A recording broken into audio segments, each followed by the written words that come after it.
MP Arvind Jagtial జిల్లాలో పర్యటించారు. వాల్మీకి ఆవాసం సేవాభారతి నూతన భవనాన్ని స్థానిక MLA doctor Sanjay, MLC Jeevan రెడ్డిలతో కలిసి ప్రారంభించారు. బాల్కొండ నియోజకవర్గం కాంగ్రెస్ పార్టీ ఇన్ఛార్జ్ ముత్యాల సునీల్ రెడ్డి సమక్షంలో పలువురు నాయకులు కాంగ్రెస్ పార్టీలో చేరారు.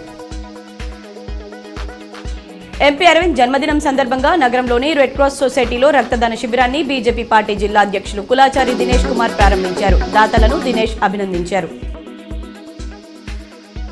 బాల్కొండ మండలం చిట్టాపూర్లో పోలీసులు హెల్మెట్ ధారణపై స్థానికులకు అవగాహన కల్పించారు.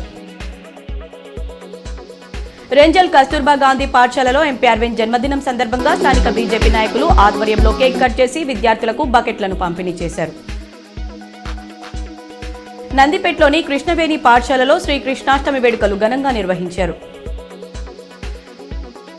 నిర్మల్ జిల్లా తానూరు మండలం బెల్ తరోడా గ్రామానికి చెందిన తల్లిదండ్రులను కోల్పోయిన దుర్గకు సీఎం రేవంత్ రెడ్డి బాసటగా నిలిచారు. బాలికకు అండగా నిలవాలని నిర్మల్ కలెక్టర్కు సీఎం రేవంత్ రెడ్డి ఆదేశించారు.